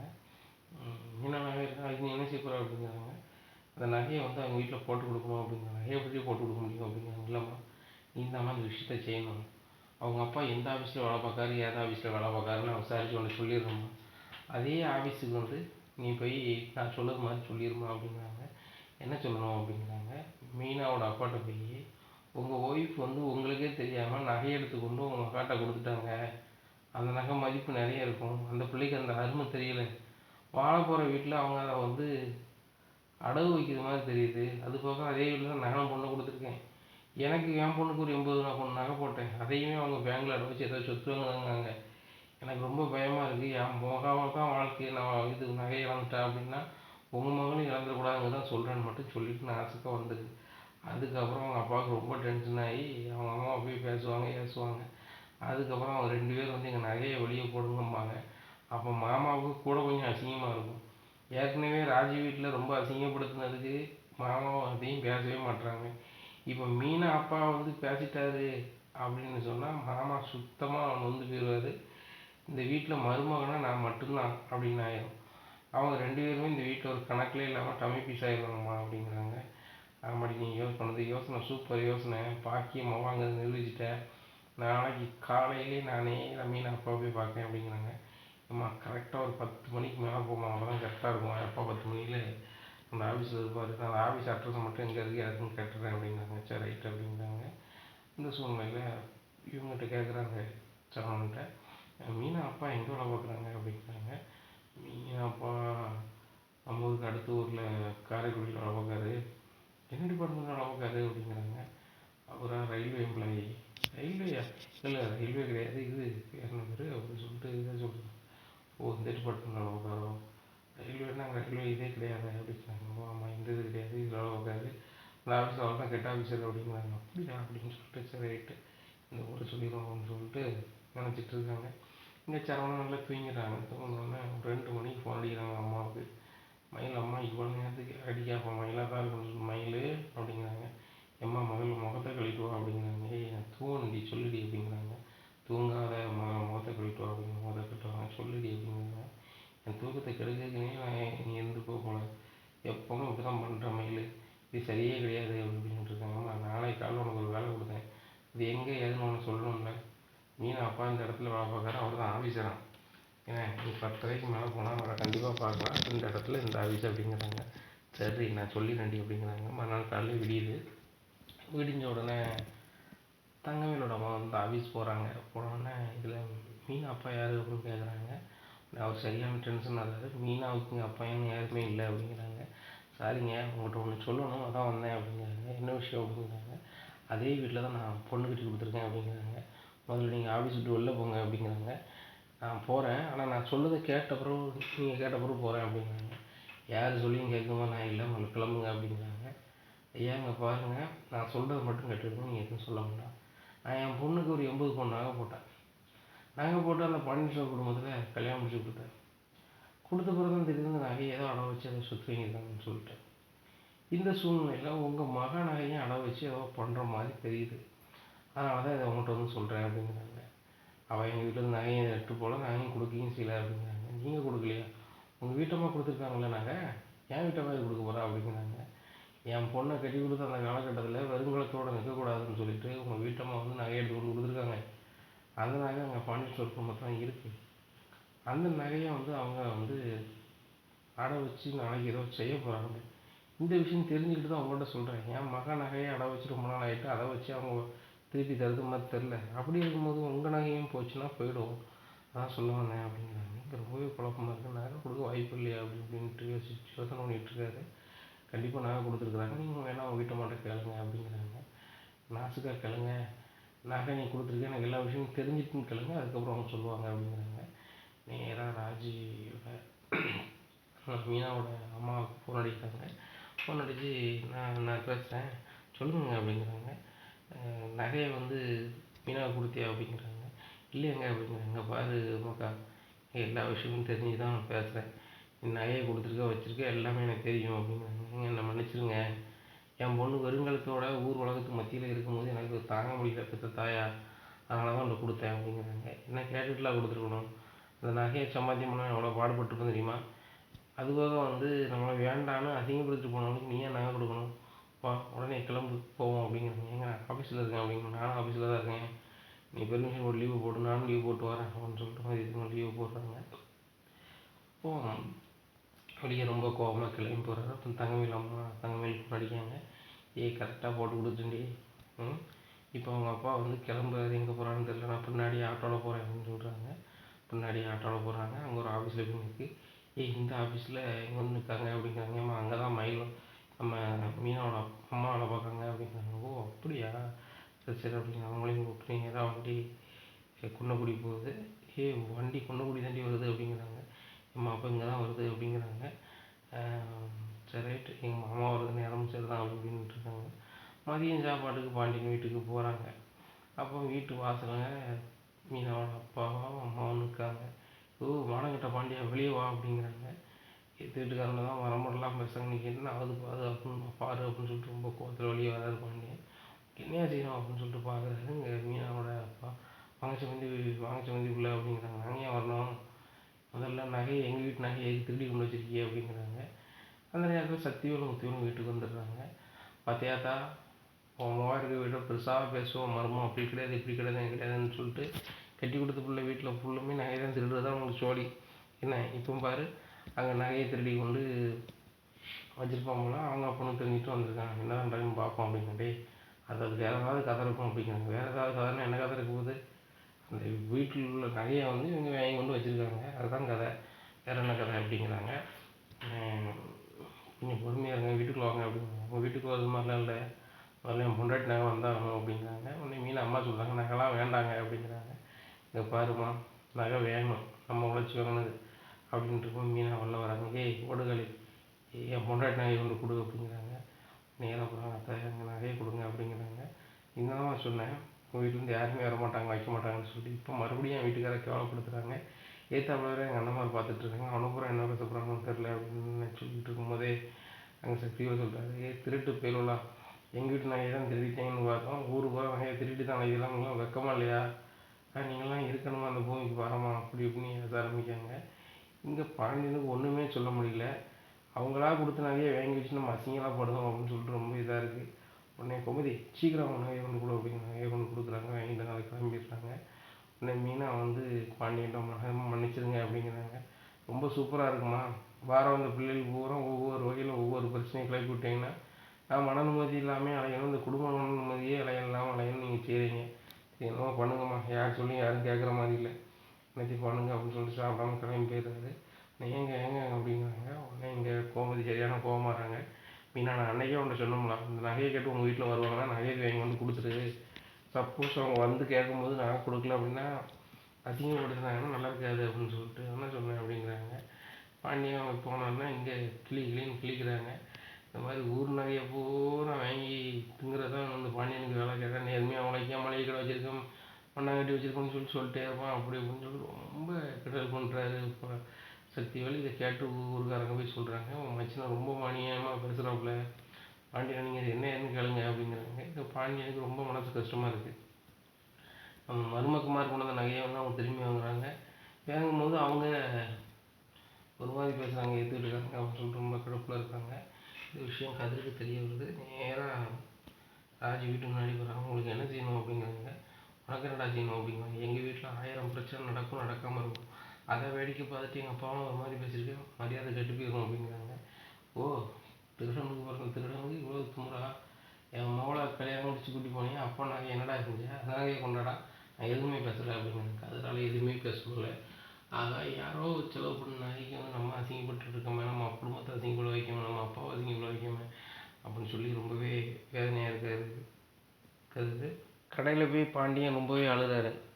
ஆமாம், நான் யாருக்கு என்ன பாவஞ்சேன்னு தெரில மாமா அப்படின்னு சொல்லிட்டு அழுதாரு. ஏன் பாண்டியா, நீ ஒன்றால் முடிஞ்ச நன்மை தானே செஞ்சுருப்ப, செய்யாட்டெலாம் அப்படி ஒதுங்கி போயிருப்ப, நீ எதுக்கு இவ்வளோ ஃபீல் பண்ணுற அப்படிங்கிறாங்க. இல்லைம்மா, செந்தியில் கல்யாணம் பண்ணின என் மாமனார் மாமியார் வீட்டுக்கு வந்துருந்தாங்க அப்படிங்கிறாங்க. என்னப்பா என்னாச்சு அப்படின்னு சொல்லி செந்தில் கேட்குறாரு. எவ்வளோ அசிங்கப்படுத்த முடியுமோ அவ்வளோ அசிங்கப்படுத்திட்டாரு உங்கள் மாமனார் மாமியாரும். என்ன அப்படிங்கிறாங்க. மீனாவுக்கு நகையை நம்ம கேட்டோமா அப்படிங்கிறாங்க. நானும் கேட்கலப்பா, நீங்களும் கேட்கல அப்படிங்கிறாங்க. அவங்க அம்மா தானே கொண்டு கொடுத்தாங்க, எதுக்கு அவங்க அப்பா எவ்வளோ மானங்கனியாக பேச முடியுமோ பேசிட்டாரு. ஏற்ற வீட்டுக்காரங்களும் பார்த்துட்டாங்க. இன்றைக்கி நைட்டு அசிங்கம் நம்மளை ஏற்ற வீட்டுக்காரங்க கொடுத்தாங்களா, நாளைக்கு பண்ணுவாங்களா, இல்லை என்றைக்கு பண்ணுவாங்களான்னு தெரில. ஆனால் அசிங்கப்பட்டே இருக்கணும்னு என் தலையில் எழுதிருக்குன்னு நினைக்கிறேன். இப்படி ஆயிடுச்சு அப்படிங்கிறாங்கப்பா, என்ன மன்னிச்சிருங்கப்பா அப்படின்னு. நீ என்னடா பண்ணுவ, மீனா என்ன பண்ணுவா, நகையை கொண்டு கொடுத்தது அவங்க அம்மா, வேங்க வந்தது அவங்க அம்மாவும் அப்பாவும், இப்படி தான் இருக்குது பார்த்துக்கோ, என் தலையில் இப்படி எழுதிருக்கு அப்படி அப்படின்னு சொல்லி உழம்பிகிட்டு இருக்காங்க. உடனேப்பா சாரிப்பா அப்படின்ட்டு இருக்காங்க. எப்படி இருக்கும்போது வந்து மீனாவோட அப்பாவும் அம்மா வந்து நகையை வாங்கி கொண்டு நேராக வீட்டில் கொண்டு வைக்காங்க. மீனா அப்பா சொல்கிறாங்க, இங்கே பாரு, மீனாட்ட நகையை கொடுங்க வைக்கணும்னு சொல்லி பேசிகிட்டு இருக்காது, அவளே ஒரு ஓடுகாடி, அவளுக்கு நானாக்கா செய்யக்கூடாது, அவள் கஷ்டப்படும் போது தான் நம்மளோட அருமை தெரியும் அப்படிங்கிறாங்க. அவள் ஏங்க கஷ்டப்பட போகிறா, அவ்வளோ ஒரு அரசு ஊழியராக தான் இருக்கா அப்படிங்கிறாங்க. அவள் அரசு ஊழியராக தான் இருக்கா, அவளுக்கு ஏற்ற மாப்பிள்ளையை இது பண்ணலையே, ஒரு கூலிக்காரனை, ஒரு சம்பளமே இல்லாத வேலைக்காரனை தானே கட்டியிருக்கா, அவனை வச்சு அவனுக்கு என்ன சந்தோஷம் வந்துட போது, ஒன்றும் கிடையாது. அந்த வீட்டில் 1000 பிரச்சனை, விசாரிக்கும் போது தான் தெரியுது அந்த பிள்ளை வீட்டில் யாருக்குனாவே ஏகப்பட்ட பிரச்சனை இருக்குதுன்னு சொல்லிட்டு அப்படிங்கிறாங்க. எந்த பிள்ளை வீட்டில் அப்படிங்கிறாங்க. அவன் வாக்கப்பட்ட வீட்டை தான் சொல்லுதேன், பாண்டியன் வீட்டை தான் சொல்லுதேன். பாண்டியன் வந்து இந்த ஊருக்கு வந்திருக்காரு, வந்த பின்னாடியும் வந்து அங்கே சொந்த பந்தமும் கிடையாது, ஒன்றும் கிடையாது. என்ன உழைச்சி இந்த மளிகை கடை மட்டும் வச்சுருக்காங்க. நான் உழைப்பால் வந்திருக்கோம் அப்படின்னு நினைக்காங்க ஊரும், நானும் அப்படி தான் நினச்சேன். இப்போ தான் தெரியுது வாழ வண்டியை வந்த பிள்ளைகள்கிட்ட வந்து நகையை வாங்கி வச்சு தான் இந்த ரொட்டேஷன் பண்ணுவோம் போல், இல்லைன்னா குறுக்கு வழியில் தான் போவோம் போல். அந்த கோமதியே வந்து லவ் மேரேஜ் பண்ணியிருக்காரு போயிருக்காருன்னு சொல்லுவாங்க ஊரில். ஆனால் ரூபா காசு எதிர்பார்க்கல, வைக்கலன்னு சொல்லுவாங்க. ஆனால் இப்போ நடக்கிறதெல்லாம் பார்க்கும்போது அடுத்தவங்க காசு தான் ஆசைப்படுவோம் நினைக்கிற இந்த பாண்டியன் அப்படி இப்படின்னு இருக்காங்க. எங்கள் சம்மந்தி அப்படிலாம் பேசாதுங்க அப்படிங்கிறாங்க. அவளே முகம் இல்லைன்னு சொல்லிக்கிட்டு இருக்கேன், இதில் சம்மந்தி சொம்மந்தி அப்படி இப்படிங்கிறாங்க. உடனே சரிங்க நேரம் ஆயிடுச்சு வேலைக்கு கிளம்பும் அப்படின்னு சொல்லிட்டு வேலைக்கு கிளம்பிடுறாங்க. இந்த செந்திலுக்கு ரொம்பவே மனசு கஷ்டமாக இருக்குது. மாமா எனக்கு ரொம்ப கடுப்பாக இருக்குது அப்படிங்கிறாங்க. ஏன் மாப்பிள்ள அப்படிங்கிறாங்க. இல்லை, மீனா அம்மாவும் அப்பாவும் நடந்தது எனக்கு சுத்தமாக பிடிக்கல அப்படிங்கிறாங்க. டேய், லவ் மேரேஜ் பண்ணால் எல்லா வீட்லேயும் அப்படி தான் பாரு, ராஜி வீட்லேயும் நகை வாங்கிட்டாங்க, உங்கள் மாமனார் வீட்லேயும் நகை வாங்கிட்டாங்க, விடு பார்த்துக்கலாம், தம்புரு தான் சம்பாரித்து போட்டுக்கலாம் வீட்டம்மாவுக்கு அப்படிங்கிறாங்க. அது என்னமோ உண்மைதான் மாமா, ரொம்ப கடுப்பாகுது அப்படிங்கும்போது மீனா பண்ணிக்காங்க. மீனா, உங்கள் அம்மாவுக்கு உங்கள் அப்பாவுக்கு ரொம்ப திமிராயிட்டா அப்படிங்கிறாங்க. நான் என்னங்க செய்வேன், நகை நான் கேட்டேன்னா அவங்களா தான் கொண்டு போட்டாங்க, இப்போ அவங்களே வந்து கேட்குறாங்க, அவங்க நிறைய கொடுத்தாச்சுங்க, இந்த பிரச்சனை முடிஞ்சது. ஆனால் அத்தை சொல்லியிருக்கும் நான் வாங்கி கொடுத்துருக்கணும் அப்படிங்கிறாங்க. நான் கொடுக்கல, எங்கள் அப்பாவை அசிங்கப்படுத்தணும்னு சொல்லி தான் நீனும் ராஜியும் வந்துருப்பீங்க போல், ஏன் இப்படி இருக்கீங்க, தங்கமையில் நீ மாதிரி உங்களுக்கு நல்ல பிள்ளைய இருக்க தெரியாதா அப்படிங்கிறாங்க. ஆமாங்க, எல்லாரையுமே தங்கமையில் தலையில் வச்சு ஆடுங்க, நான் தப்பு செஞ்சால் நான் வருத்தப்படலாம், நான் இதில் தப்பே செய்யலை, நகை கொண்டு தந்தது எங்கள் அம்மா, வேங்க வந்தது எங்கள் அம்மாவும் எங்கள் அப்பாவும், இல்லை நான் என்ன செய்ய முடியும், மாமா மனசு வருத்தப்படுதாங்க, எனக்கும் கஷ்டமாக தான் இருக்குது, இதுக்கு வேறு இதுக்கு நான் என்ன தீர்வு சொல்ல முடியும் சொல்லுங்கள் அப்படிங்கிறாங்க. பாரு மீனா, நான் கண்டிப்பாக ஒரு நாள் அரசு ஊழியர் ஆவேன், ஆனால் முன்னாடி நினச்சேன் எங்கள் அப்பாவும் அம்மாவும் பேசாமல் நீ எவ்வளோ வேதனையில் இருக்கணும் நீ பேச வைக்கணும்னு நினச்சேன், ஆனால் நான் எவ்வளோ பெரிய ஆனாலும் சரி தான் உங்கள் அப்பாவும் அம்மா முகத்தில் நான் முழிக்க மாட்டேன் அப்படிங்கிறாங்க. நீங்கள் முழிக்காதுங்க, அது உங்கள் விருப்பம், நான் எங்கள் அப்பாவும் பார்க்க முடியாதுங்கிற சூழ்நிலை தான் இருக்கேன், ஆனால் என்றைக்காவது ஒரு நாள் எங்கள் அப்பா எங்கள் அம்மாட்ட நான் பேசுவேன், அதை நீங்கள் தடுக்காதுங்க அப்படிங்கிறாங்க. நீ புதுசில் மதிச்சேன்னா நீ பேச மாட்ட அப்படிங்கிறாங்க. ஏங்க, உங்கள் அப்பாவும் தான் லவ் மேரேஜ் பண்ணாங்க, அதுக்காக வந்து அத்தையை வந்து எதிர் வீட்டில் பேசக்கூடாது பார்க்கக்கூடாதுன்னு சொன்னாங்க, நீங்கள் மட்டும் சொல்கிறீங்க அப்படிங்கிறாங்க. அவங்க சூழ்நிலை வேறு, இந்த சூழ்நிலை வேறு அப்படிங்கிறாங்க. நல்ல சூழ்நிலையாக பேசுகிறீங்க, அடுத்தவங்களுக்கு வரும்போது சுயமரியாதையோடு ஒன்று செய்யணும்னு நினைக்கிங்க, தான் பொண்டாட்டிக்கோ நம்மளை சுற்றி இருக்கவங்களோ ஏதோ பண்ணால் அது சுயமரியாதை கடந்து பேசுகிறீங்க, என்னதான் புரியலை, ஆம்பளை ஒன்று செஞ்சால் சுயமரியாதை, பொம்பளை ஒன்று செஞ்சால் சுயமரியாதை இல்லாததா, என்னங்க நீங்கள் அப்படின்னு சொல்லிட்டு ஃபோனை வச்சிடுறாங்க. இப்படியே இருக்குது இந்த சூழ்நிலையில். தங்கமயில் வீட்டில் கல்யாணத்துக்கு கவரிங் நகை வாங்கின கடை ஓனர் வந்து லிஸ்ட் எடுக்கிறாரு. நம்ம கவரிங் கடையில் வந்து நிறைய பேர் கவரிங் வாங்குறாங்க. இன்ஸ்டால்மெண்ட்டில் பணம் தரேங்கிறாங்க, இல்லைன்னா கொஞ்ச நாள் கழிச்சு தரேங்கிறாங்க. இந்த தங்கமயில் கல்யாணம்னு சொல்லிட்டு அவங்க அம்மாவும் அவங்க அப்பாவும் வந்து வாங்கினாங்க, பணத்தையும் தரலையே, நல்ல அந்த கவரி நகையும் கொண்டு திருப்பி தரலையே அப்படின்னு சொல்லிட்டு நினச்சிட்டு இருக்காங்க அந்த ஓனர். உடனே நேராக அவங்க கொடுத்த அட்ரஸுக்கு நேராக தங்கமயில் வீட்டுக்கு போகிறாங்க. அவங்க வீடு பூட்டி கிடக்கு, அவங்க எங்கேயோ போயிருக்காங்க. அப்போ பக்கத்துலலாம் கேட்குறாங்க, இவங்க வந்து எப்போ வருவாங்க எது வருவாங்க அப்படிங்கிறாங்க. அவங்க எப்போ வராங்களோ எது வராங்களோ தெரியாது, பகலில் பூரா வீட்டை பூட்டி போயிடுவாங்க, ஏன்னா கடங்காரன் பூரா வருவான், நைட்டு அன்டயத்தில் வந்து தான் வீட்டை திறப்பாங்க. அந்த காலேஜ் படிக்க புள்ள கூட பின் வாசல்லே வந்து உட்காந்துட்டு கதை அடைச்சிக்கிட்டு இருக்கும். இதான் அந்த வீட்டில் நடக்கக்கூடிய நடைமுறை அப்படிங்கிறாங்க. எங்ககிட்ட கவரிங் செயின் வாங்கியிருக்காங்க, அந்த திட்டம் கூட தரமாட்டாங்களா அப்படிங்க. ஒரு காலம் தரமாட்டாங்க, உங்கள் கவரி நகை வாங்கி தான் இன்னொரு பிள்ளை இந்த ஊரில் குன்னக்குடியில் கட்டி கொடுத்துருக்கு. அவங்க பாண்டியன் ஸ்டோர்னு ஒரு மளிகை கடை வச்சுருக்காங்க, யார் கட்டாலும் தெரியுமா, நல்ல ஒரு வசதியான வீட்டில் தான் உங்களுக்கு கட்டி கொடுத்துருக்காங்க அப்படிங்கிறாங்க. ஓ அப்படியா, அப்போ ஒன்றும் பிரச்சனை கிடையாது, நம்ம அந்த கடையில் போய் வாங்கிக்கலாம், பாண்டியன் ஸ்டோர்னு சொல்லிக்கலாம் அப்படின்னு நினைக்கிறாங்க. நேராக குன்னக்குடி போகிறாங்க. போயிட்டு என்னாச்சு வணக்கம் அப்படிங்கிறாங்க. வணக்கம் அப்படிங்கிறாங்க.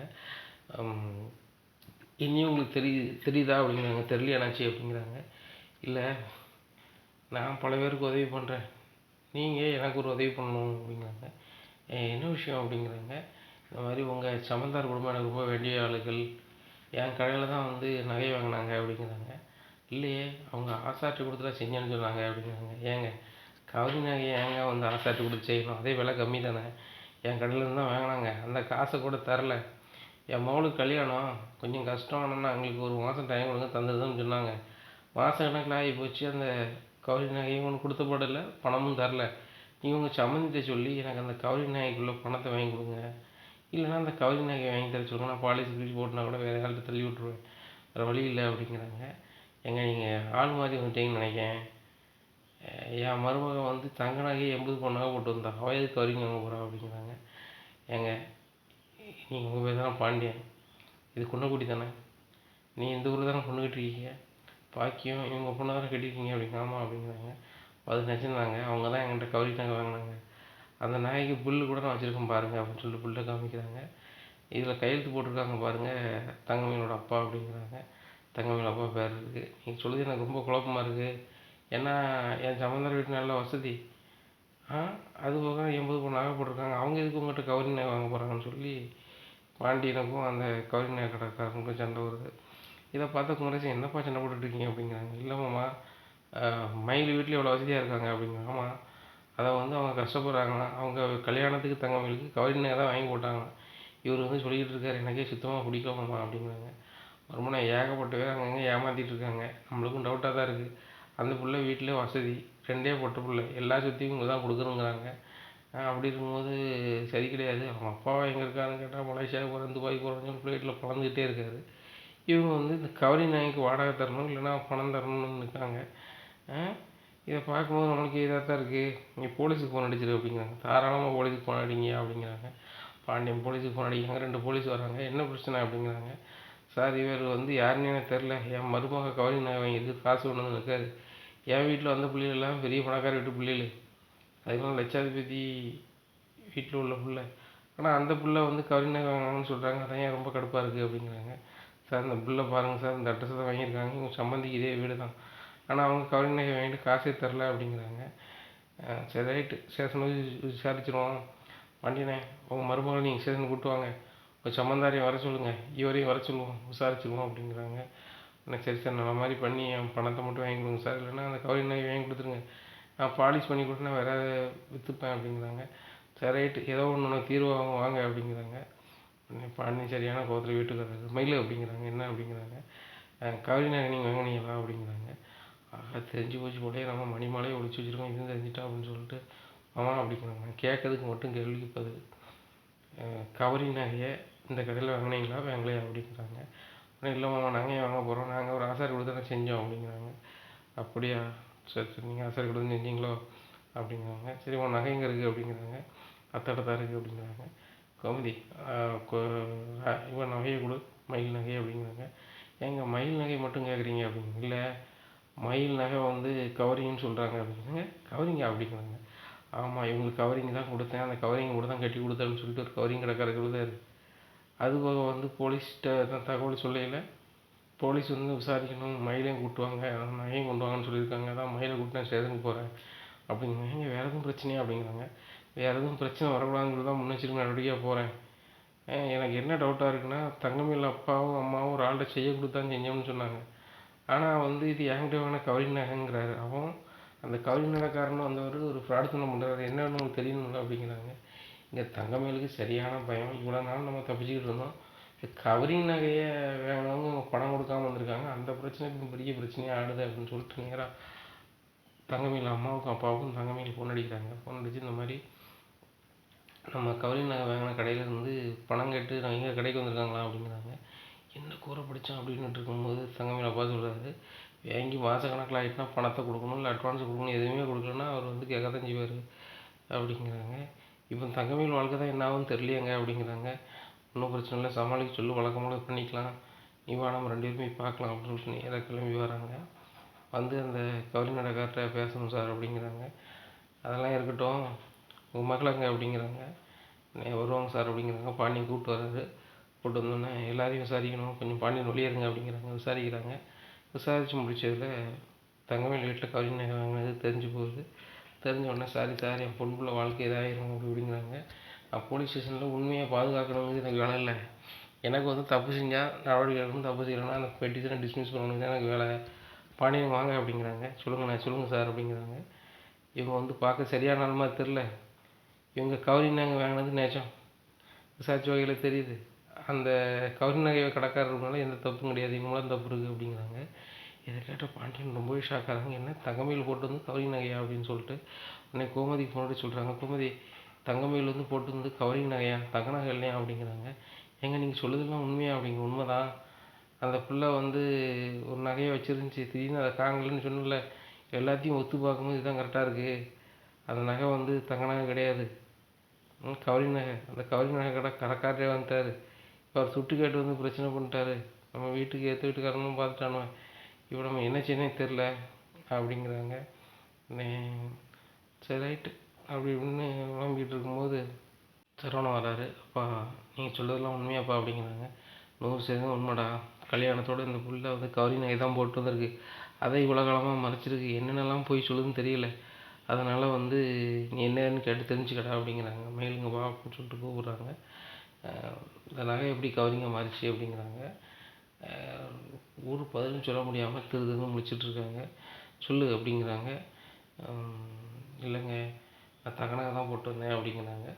எல்லா நகையும் கவரிங் நகை என்கிட்ட தான் வாங்கணும்னு சொல்கிறாங்க. நீ தங்க நகைங்க, இதுதான் உண்மை, செக் பண்ணி பார்த்தா தெரிஞ்சிருமில்ல அப்படிங்கிறாங்க. செக்லாம் பண்ணி பார்த்தாச்சு, அது கவரிங் தான் அப்படிங்கிறாங்க வீட்டில். இதை கேட்ட சரவணன் சொல்கிறாரு, இவ்வளோ ஏமாத்து தான் பண்ணிட்டு வந்திருக்கேன், என்ன தான் இது வரைக்கும் தப்புலாம் பண்ணியிருக்கேன், அது ஒழுங்கு மரியாதையே சொல்லியிருக்கீங்களா, நான் கூட வாழவே மாட்டேன் அப்படிங்கிறாங்க. உடனே தங்கமயில் கையெடுத்து கும்பிட்றாங்க சரவணனை. நான் பண்ணது தப்பு தாங்க, எங்கள் வீட்டில் பண்ணது தப்பு தான், நான் போட்டிருந்த நகை எல்லாமே கவரிங் தான் அப்படிங்கிறாங்க. இதை கேட்ட கோமதி வாயை பொத்துறாங்க. ஆகா என்னெல்லாம் பண்ணிருக்கான்னு சொல்லிட்டு. அப்போ தான் மீனாவுக்கு ரொம்ப தெம்பாக இருக்குது. நாங்கள் நகை போட்டு வரல, எங்கள் வீட்டில் இருந்தால் வாங்கினோம் வச்சோம்னு சொல்லிட்டு சொன்னாங்க. அதுவும் ஃப்ளோவில் சொல்கிற மாதிரி ஒரே வீட்டில் இருந்துக்கிட்டு நகை பெயிண்ட் இருக்கான்னு சொல்லி கோழிலாம் சொல்கிறதுக்கு ஆள் இருக்குது. அது கூட தெரியாமல் இவ்வளோ எங்கள் வீட்டு நகையை வாங்கியிருக்கான்னு சொல்லிட்டு எங்கள் அப்பா பேசுகிறாரு. இந்த வீட்டில் இருந்து எங்கள் வீட்டில் சொல்கிறதுக்கு ஒரே ஆள் மயில் மட்டும்தான், வேறு யாரும் போய் சொல்ல மாட்டாங்க. அவளுக்கு இது வேணும் இன்னும் வேணும் அப்படின்னு சொல்லிட்டு நினச்சிட்டு இருக்காங்க. உடனே ராஜி சொல்கிறாங்க, அக்கா இது பொண்ணா நம்பர் ஃப்ராடாக இருக்கும் போலையே அப்படிங்கிறாங்க. 100% ஃப்ராடு தான் ராஜி. யாராவது ஒரு ஆள் உண்மையாக இருக்காங்கன்னா அது தெரிஞ்சிடும். இது போலி நடிப்பு. அதனால் அத்தைக்கும் மாமாவுக்கும் மரியாதை கொடுக்க மாதிரி நடிக்கிறது. காரணம் நம்ம கவரிங் நகையை போட்டு வந்திருக்கோம் அப்படி இப்படிங்கிறாங்க. இந்த நகை மட்டும்தான் பொய்யா, இல்லை இவங்க வந்து எம்ஏ இங்கிலீஷ் லிட்ரேச்சர் வச்சுருக்கேன்னு சொல்கிறாங்க, அதுவும் பொய்யான்னு தெரில அப்படிங்கிறாங்க. ஆமாக்கா, அதுபோக எங்கள் அப்பா வந்து வெளியே பிஸ்னஸ் பண்ணுறேன் அப்படி பண்ணுறேன்னு சொல்லுவாங்க, அதுவும் பொய்யா தான் இருக்குங்க. ஏன்னா பிஸ்னஸ் பண்ணுறவங்க பெரிய அளவில் பணம் வரவு செலவு பண்ணுறவங்க, இவங்க எதுக்கு கவரிங் நகை எடுக்க போகிறாங்க அப்படிங்கிறாங்க. அதுவும் சரிதான் அப்படிங்கிறாங்க. உடனே பாண்டியன் அந்த கவரிங் நகை கடைக்காரரை கூப்பிட்றாரு. கூப்பிட்டு பணத்தை பிடிங்க, கிளம்புங்க அப்படிங்கிறாங்க. அவர் நேராக கிளம்பி போயிடுறாரு. இங்கே பாண்டியனுக்கு என்ன சொல்லனே தெரியல.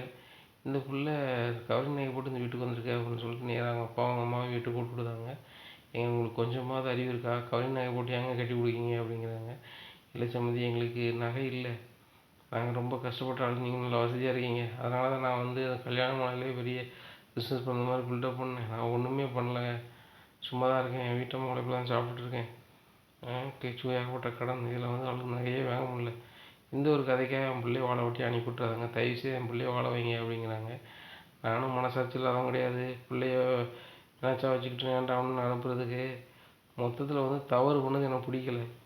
மற்ற 2 மருமகன்மார் வந்து எனக்கு சொல்லாமல் டியூஷன் எடுத்தாங்கன்னு சொல்லி வருத்தம் செஞ்சதை தவிர்த்து வேற ஒன்றும் கிடையாது. ஆனால் இந்த புள்ள வந்து எல்லா உண்மையும் மறைச்சிக்கிட்டு இப்படி இருந்திருக்கு. வேற என்னலாம் போய் சொல்லியிருக்கு அதெல்லாம் சொல்லிடுங்க அப்படிங்கிறாங்க. சம்மந்தி வேற எந்த பிரச்சனையும் கிடையாது அப்படி இப்படின்ட்டு இருக்கும்போது தங்கமேல் சொல்கிறாங்க, ஆமாம் இன்னொரு இது இருக்குது அப்படிங்கிறாங்க. என்ன அப்படிங்கிறாங்க, நான் எம்ஏ இங்கிலீஷ் லிட்ரேச்சர் படிச்சேன்னு எல்லோரும் நினைக்கிறீங்க. நான் எம்ஏ இங்கிலீஷ் லிட்ரேச்சர் படிக்கலை. நான் 12 வரை தான் படிச்சிருக்கேன். எனக்கு வயசும் உங்கள் பையனோட 5 வயசு கூட அங்கிள் அப்படிங்கிறாங்க. இதை கேட்ட பாண்டியனுக்கு ஒன்றுமே ஓடலை. இவன் 5 வயசுக்கு மூத்தவளாம், பணக்காரி இல்லாமல் நின்றுட்டு போகிறான். ஆனால் 5 வயசுக்கு மூத்தவளாம், எப்படி இவங்களுக்குள்ள ஒத்து போகணும் அப்படின்னு சொல்லிட்டு ரொம்பவே யோசிக்காரு. அந்த நேரத்தில் குமரேசன் சொல்கிறாரு, விடு பாண்டியா, இப்படிலாம் பிரச்சனை போயிட்டு இருக்குன்னா நீங்கள் குலதெய்வம் கோயிலுக்கு போனால் தான் சரி, பேசாமல் எல்லோரும் குலதெய்வம் கோயிலுக்கு போயிட்டு வாங்க அப்படிங்கிறாங்க. மாமா நிம்மதி இல்லை மாமா அப்படிங்கிறாங்க. எப்பா நிம்மதி இல்லைனா தான் குலதெய்வம் கோயிலுக்கு போகணும் அப்படிங்கிறாங்க. எனக்கு எது மாமா குலதெய்வம் கோயில், எனக்கு எங்கே இருக்குன்னே தெரியாதா அப்படிங்கிறாங்க. அப்போ ஒன்று செய், கோமதி கல்யாணம் முடிச்சிருக்க, கோமதியோட குலதெய்வம் கோயில் என்னென்னு அவளுக்கு தெரியும், நீ கூட்டி போயிட்டு கோமதி குலதெய்வம் கோயிலுக்கு போயிட்டு வா, எல்லாம் ஒன்று தானே அப்படிங்கிறாங்க. நீ எல்லாரையும் கூப்பிட்டு குலதெய்வம் கோயிலுக்கு கூட்டி போகிறாங்க. அப்போது மயில்கிட்ட யாருமே பேசலை. மயில் கவரி நகையை போட்டு தான் கல்யாணம் முடிச்சு வந்திருக்கா. ஆனால் குடிக்க கூட கஞ்சி கிடையாது, எல்லாம் ஏமாற்றி வளர்தான் அப்படின்னு சொல்லிட்டு.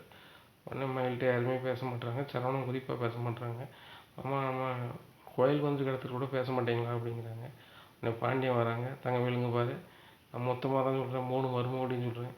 நீங்கள் என்ன பண்ணாலும் இந்த மாமாவுக்கு தான் நான் பேர் கிடைக்கும், நல்ல பேர் அலைஞ்சது தான், கெட்ட பேர் அலைஞ்சது தான். நீ நகை போட்டு வரலன்னு சொல்லியுமே எல்லாம் கோவப்படலை. ஆனால் நீ கவரி நகை போட்டு வந்து தங்க நகைங்க. இந்த விஷயத்தில் நீ இப்படி பண்ணும்போது நாளைக்கு உன்னை நம்பி எப்படி பீரோ சாவியை கொடுக்குறது, எப்படி வர செலவு பண்ணுறது சொல்லு. எதுவுமே உண்மை இல்லை. அதனால் இனிமேல் வந்து பீரோவோட திறக்கிறதோ வைக்கிறதோ கடை வழக்கோ வரவு செலவையோ பார்க்குறது நீ பார்க்கக்கூடாது. நகை எல்லாமே கோமதியும் அரசியும் பார்த்துப்பாங்க அப்படிங்கிறாங்க. அப்போ தான் மீனாவுக்கு பெருமூச்சு வருது. தங்கமேல் ஓவராக ஆடிட்டு இருந்தான், ஆட்டம் முடிஞ்சது அப்படின்னு சொல்லிட்டு எல்லாருமே வீட்டுக்கு போகிறாங்க. அங்கே போனோன்னே மயில் ரொம்பவே வாந்தி பண்ணுறாங்க. இதை பார்த்த பாண்டியனுக்கு ரொம்பவே சந்தோஷம். ஓ மாசமாக இருக்கானு தெரியலையே அப்படின்னு சொல்லிட்டு உடனே நாடி திருப்பி பிடிச்சி பார்க்குறாங்க கோமதி. ஏங்க நல்லா சினிமாக தான் இருக்குது, டே சரவணா ஹாஸ்பிட்டல் கூட்டி போய்ட்டு வா அப்படிங்கிறாங்க. சரவணங்கிற இதே இல்லை, மனசே சரியில்லை. ஹாஸ்பிட்டல் கூப்பிட்டு போகிறாங்க. ஹாஸ்பிட்டலில் கேட்கையில் வந்து அந்த பொண்ணு மாசமாக இருக்குது அப்படின்னு சொல்கிறாங்க. இதை கேட்டோன்னே நேராக ஃபோன் பண்ணி சொல்கிறாங்க, எப்பா மயில் மாசமாக இருக்காப்பா அப்படிங்கிறாங்க. ரொம்ப சந்தோஷமாக இருக்கிறாரு பாண்டியன். கோமதி எது எப்படி போனாலும் அந்த பிள்ளை மாசமாக இருக்குது, நம்மளுக்கு பேரனை பேத்தி வரப்போகுது, அதனால் நம்ம வந்து இவன் தடவுடலாம் சாப்பாடு ஏற்பாடு பண்ணிடுவோம். மயில் ஒரு வேலையும் செய்யக்கூடாது, எல்லா வேலையும் நீ இழுத்து போட்டு செய்த மாதிரி செய்ய அப்படிங்கிறாங்க. இல்லைங்க நான் செய்ய தயாராக தான் இருக்கேன், ஆனால் அந்த மயில் உள்ள கேட்காதுங்க, நான் எல்லா வேலையும் நான் தான் பார்ப்பேன் அப்படின்னு சொல்லுவோம் அப்படிங்கிறாங்க. அது சொல்லிட்டு கிடக்கட்டும், நீ வீட்டு வேலையை பாரு. அதுக்கப்புறம் வந்து அந்த கவரி நாய் விஷயத்த கேட்காத. சரி நம்ம இந்த புண்ணில் வேணும் தான் கட்டணுமே தவிர்த்து அந்த நாயக்காக கட்டலை. ஏன்னா இனிமேல் மருமக மாறனே எப்படி இருக்கணும் அப்படி இரு. நீ ஃப்ரெண்ட்லியாக பழகுறன்னு சொல்லிட்டு ஓவராக நீ வந்து அன்பை காட்டினா அந்த பிள்ளைகள் வந்து உண்மையை சொல்லாமல் தான் போகும். நீ மாமியார் மாதிரி மரியாதையோடு வரும், அவன்கிட்ட சொல்ல வேண்டியதை சொல்லும் பார்த்துக்க அப்படின்னு சொல்லிட்டு பாண்டியன் சொல்கிறாரு. இதை கேட்ட கோமதி சரி அப்படிங்கிறாங்க. வீட்டுக்கு வராங்க. வீட்டுக்கு வரும்போது ஆர்த்தி எடுக்கிறாங்க. இதை பார்த்து ஏற்றுக்கிட்டு உள்ள சக்திகள் சொல்கிறாரு, ஊர் உலகத்துக்கு முன்னாடி என் மருமக ஏகப்பட்ட நகை போட்டு வந்திருக்கா, அப்படி போட்டு வந்திருக்கா இப்படி போட்டு வந்திருக்கான்னு பில்டப் பண்ணதுக்கு ஒவ்வொருத்தரும் கவரி நகையை வாங்கி போட்டு போகிறானோ. அதுவும் அந்த கவரி நகை கூட துட்டு கொடுக்க நாய்களுக்கு வழி இல்லை. ஆனால் இந்த பந்தாவுக்கு மட்டும் ஊர் அலப்பறைக்கு மட்டும் அளவே கிடையாது. வீட்டுக்கு வரவங்களுக்கு இவங்க ஆர்த்தி எடுக்காங்க. ஆர்த்தி எடுக்க வேண்டியதான். கவரி நகையை வாங்கி போட்டு வந்துருக்கலாம் அந்த பொண்ணு, ஆர்த்தி எடுக்க வேண்டியதான் அப்படிங்கிறாங்க. உடனே பாண்டியன் சொல்கிறான், அது எங்கள் வீட்டு கதை, நீ தேவையில்லாமல் பேசாத அப்படிங்கிறாங்க. உங்கள் வீட்டு கதை தான்ப்பா, கேட்க வந்தால் வந்து தெருவில் தானே கேட்டான், அப்போ அது பொது கதை தானே அப்படிங்கிறாங்க. அப்போ எது கேட்கல அப்படின்னு சொன்னால், எனக்கு வேலை இருந்துச்சு அதான் கேட்கல. மொத்தத்தில் எல்லா வகையும் ஏமாற்று வேலையை தான் பார்த்துட்ருக்கீங்க. நீ ஊர் வளர்த்து பூரா ஏமாற்றுவேன், ஓஞ்ச மந்தி ஒன்றையும் ஏமாத்துனா ரொம்ப சூப்பர். எதிரிக்கு எதிரி நண்பம்பாங்க. இப்போ உன் சம்மந்தியை வந்து என் கண்ட்ரோலில் வச்சுக்கிறேன். அவன் ஊர் பூரா கடன் வாங்கிட்டு இருக்கான், எவ்வளோ கடன் கொடுத்தாலும் பரவாயில்லை, உனக்கு எதிராக என்னென்ன வேலை செய்யணுமோ அவ்வளோ வேலையும் உன் சம்மந்தி வச்சு நான் செய்தேனா இல்லையான்னு பாரு அப்படிங்கிறாங்க. இப்போ பாண்டியன் சொல்கிறாங்க, கல்யாணம் முடிக்கிறதுக்கு முன்னாடி அந்த பிள்ளைகள் எப்படி இருந்துச்சு அது இருந்துச்சோ அது எனக்கு தெரியாது. கல்யாணம் முடித்த பிறகு அது என் மருமக்களுக்கு ஒரு இழுக்குன்னா அது எனக்கு தான். என்ன ஆனாலும் பரவாயில்ல நான் பார்த்துக்கிறேன், சரியா? என் சம்மந்தார் வந்து எது பேசணும்னு என் வீட்டில் ஈடுபடாதில்ல. என் வீட்டில் ஒரு நல்லது கெட்டதுன்னா என் பிள்ளைகளுக்கு பேசும், நான் பேசுவேன். ஏன்னா நாங்கள் பார்த்துக்குறோம் அப்படிங்கிறாங்க. நல்லா பார்த்துப்ப, உன் சம்மந்தியை விசாரித்து பார்த்தேன், ஊர் பூரா கடை வாங்கி வச்சுருக்கான், எல்லாம் ஃப்ராடு. அந்த ஃப்ராடை என் கையில் எடுக்கிறேன், அதுக்கப்புறம் தான் உனக்கு தெரியும் அப்படிங்கிறாங்க. நேராக சக்திவேல் வீட்டுக்குள்ளே போகிறாரு. உடனே முத்துவேல் சொல்கிறாரு, டேய் அதெல்லாம் தேவையில்லாத வேலை, அவன் வீட்டுக்கு அதை என்ன பண்ணிட்டு போகிறான் அப்படிங்க. அப்படிலாம் விட முடியாதுண்ணே, விட முடியாது. நம்மளை எவ்வளோ அசிங்கப்படுத்தியிருக்கான். நான் கௌரவமான குடும்பம், உழைச்சி தான் சாப்பிடுதேன், அப்படி தான் சாப்பிடுதேன், இப்படி தான் சாப்பிடுதோம்னா அவன் மகனுக்கு ஒருத்தரும் பொண்ணு கொடுக்கல. மூத்தவனுக்கு அவன் இருக்க லட்சணத்தை கொடுப்பானுங்களா, கொடுத்துருக்க மாட்டானுங்க. ஆனால் நான் கல்யாண மாலைக்கு போகிறேன், பெரிய லெவலில் ஒரு பொண்ணை பார்த்து கட்டி வச்சுருக்கான், அவள் எம்ஏ இங்கிலீஷ் லிட்ரேச்சர் படிச்சிருக்கா, அப்படி படிச்சிருக்கா, இப்படி படிச்சிருக்கான்னாங்க. எல்லாமே டுபாக்கூர். நகை 80 பவுன் நகை போட்டதுன்னு தீர்த்துனான். 80 பவுன் நகையும் கவரிங். அந்த கவரிங் வாங்கினது கூட இவன் வந்து விட்டு கொடுக்கல, அவன் ஜமந்தார் விட்டு கொடுக்கல. அப்படி இருக்கும்போது நகைக்கு அந்த கவரிங் நகைக்கு பணத்தை கேட்டுக்கும்போது எனக்கா இப்படி தான் இங்கே இருக்குது. ஏன்னா இவனெல்லாம் ரொம்ப கழிச்சு போட்டோன்னே இவரை வந்து பெருசாக நம்ம வீட்டில் நம்ம அம்மாவும் நம்ம கூட பிறந்த ஒரு தொம்பி இருக்கான அவனும் பேசுறது தான் என்னால் தாங்க முடியல அப்படிங்கிறாங்க. அவன் லட்சணம் தெரிஞ்சு பிறகும் இவங்க பேசாமல் வந்தால் சரிதான்டா அப்படின்னு சொல்லிட்டு முத்துவேலும் சக்திவேலும் பையனும் மாடியை பார்த்து போகிறாங்க. இங்கே பாண்டியனுக்கு ரொம்பவே கவலையாக இருக்குது. ஏற்கனவே இவனை ரொம்ப அசிங்கப்படுத்துவானுவேன். இந்த விஷயம் வேறு தெரிஞ்சிட்டு இப்போ இந்த பிள்ளைகள் வந்து இங்கே இருக்கணுமா இல்லை தண்ணி கொடுத்து இங்கே கொண்டு வச்சுருவோமா, நம்ம மருமக்குமார் பையன்லாம் ஒரே வீட்டில் இருந்தால் சந்தோஷமாக இருக்குன்னு நினச்சிக்கிட்டு இருந்தோம். ஆனால் வந்து இப்படி போகிற போக்க பார்த்தா இந்த ஏற்று வீட்டுக்காரனுக்காகவே நம்ம குடும்பத்தை பிரிஞ்சு இருக்க வேண்டியிருக்குமோ அப்படின்னு சொல்லிட்டு ரொம்பவே ஃபீல் பண்ணுறாரு பாண்டியன். உடனே கோமதி இருந்து பேசுகிறாங்க, நம்ம என்னங்க செஞ்சோம், சரவணனுக்கு நல்ல பொண்ணாக கிடைக்கணும்னு சொல்லி அலைஞ்சோம். அவங்க இப்படிப்பட்ட ஆளுக்குன்னு நமக்கு தெரியாது. பொண்ணை கட்டிட்டு வந்தாச்சு, வேறு என்னங்க செய்ய முடியும், இல்லை அவனுக்கு வேண்டாம் அப்படின்னு சொல்லி வீட்டுக்கு அனுப்ப முடியுமா? அப்படி நம்ம அனுப்பினோன்னா ஏற்று வீட்டுக்காரங்க அதையும் அசிங்கமாக தான் பேசுவாங்க. அதனால தாங்க நான் எதுவுமே செய்ய வேண்டாம்னு சொல்லிட்டு உங்கள்கிட்ட சொன்னது. விடுங்க, கவலைப்படாதீங்க அப்படிங்கிறாங்க. இல்லை கோமதி, நடக்குது எல்லாமே அவங்களுக்கு சார்பாகவே இருக்குது, நம்ம அசிங்கப்பட்டே இருக்கோமே. பாரு அந்த ராஜி புள்ள டியூஷன் எடுத்து தான் நம்ம சாப்பிடணுன்னாங்க. இப்போது உன் மோனுக்கு வந்து உழைச்சி சாப்பிட தெரியாது அப்படிங்கிறதுக்காக மீனா வீட்டிலேருந்து நகை வாங்கி கொண்டு வச்சுருக்க, கெட்டின பிள்ளையில் பூரா நகையை வாங்கி கொண்டு தான் வச்சுருக்க அப்படின்னாங்க. இப்போ என்னென்னா கவரி நகையை போட்டு ஊர் மப்புக்கு கட்டி வச்சுருக்க, உனக்கு வெக்கமா இல்லையா? அதுவும் இந்த கவரி நகையை வாங்கினது கூட உனக்கு துட்டு இல்லை, உன் சம்மந்தாருக்கு துட்டு இல்லை. நீ தான் ஃப்ராடுன்னா உன் சம்மந்தி குடும்பம் அதோட ஃப்ராடு. ஃப்ராடு சரியாக போச்சு. நீ அந்த ஃப்ராடு குடும்பத்தில் சம்மந்தம் எடுத்துகிட்டு என்கிட்டலாம் நீ வந்து முறைச்சி பார்க்குற அப்படி இப்படின்னு பேசுகிறாங்க. எனக்கு எவ்வளோ வருத்தமாக இருக்குது தெரியுமா குமுதி அப்படிங்கிறாங்க. எங்க விடுங்க, எனக்கும் ரொம்ப சங்கடமாக தான் இருக்குது. இந்த தங்கமேல் பிள்ளை நல்ல இந்த வீட்டில் எல்லாரையும் அனுசரித்து போகிறாளா, அப்படி போகிறாளா இப்படி போகிறான்னு பார்த்தா, ஆனால் இவ்வளவு மைனஸை வச்சுக்கிட்டு அவள் வந்து இவ்வளோ வேறு ஏமாத்திருக்கான்னு தெரியாதுங்க. நம்ம இப்போ ஏதாவது கேட்க போனால் சரவணன் அவளுக்கு தான் ஏதாவது ஆகுங்க. இப்போ சரவணனையும் அவளையும் எப்படியாவது பேசி சரி பண்ணி வைக்கணும். இப்போ அவளுக்கு அங்கே இருக்க பிடிக்கல அப்படின்னா கூட அவளை தனி கொடுத்தன கூட வச்சிடலாங்க. ஏன்னா நம்ம இங்கே இருந்துக்கிட்டு ரொம்ப சங்கடப்பட முடியாது அப்படிங்கிறாங்க. கோமதியாக தான் நான் ஒரு முடிவு எடுத்திருக்கேன், எல்லாருமே தனி கொடுத்தன தூர வச்சிடலாம்னு பார்க்குறேன். நம்ம குடும்பம் ஒற்றுமையாக இருந்தால் கூட ஏற்று வீட்டுக்காரங்க ஒற்றுமையாக இருக்க மாட்டாங்க. அதனால் நான் பசங்களை எல்லாமே தனி கொடுத்தன வைக்கலாம்னு பார்க்குறேன் அப்படிங்கிறாங்க. இதை கேட்ட கோமதி, அவங்கள தனி கொடுத்துன்னு வச்சுட்டு நம்ம மட்டும் எப்படிங்க இங்கே இருக்கிறது அப்படிங்கிறாங்க. எனக்கு ஒன்றும் புரியல கோமதி, வேறு வழியும் எனக்கு தெரியல. ஏற்று வீட்டுக்காரங்க ஒவ்வொரு வாட்டியும் அசிங்கப்படுத்துவாங்க. இவங்க எதிர்காலம்னு ஒன்று இருக்குது, எனக்கு பழகிருச்சு. ஆனால் இது கொஞ்சம் வயசு பையங்க, இவங்க கோவத்தில் ஏதாவது பண்ணிட்டாங்கன்னா கோர்ட்டு கேஸுன்னு அலைஞ்சிட்டு அலையணும். அதனால் பையங்களை தனி கொடுத்துணும் வெளியில் வச்சிடலான்னு பார்க்கேன் அப்படிங்கிறாங்க. நம்மளை பிரித்து அவங்க எப்படிங்க இருப்பாங்க அப்படிங்கிறாங்க. வேறு வழி இல்லை கோமதி, அவங்கள தனியாக வச்சா தான் முடியும் அப்படிங்கிறாரு பாண்டியன். இனி என்ன நடக்கும் அப்படிங்கிறத பொறுத்து வந்து பார்க்கலாம்.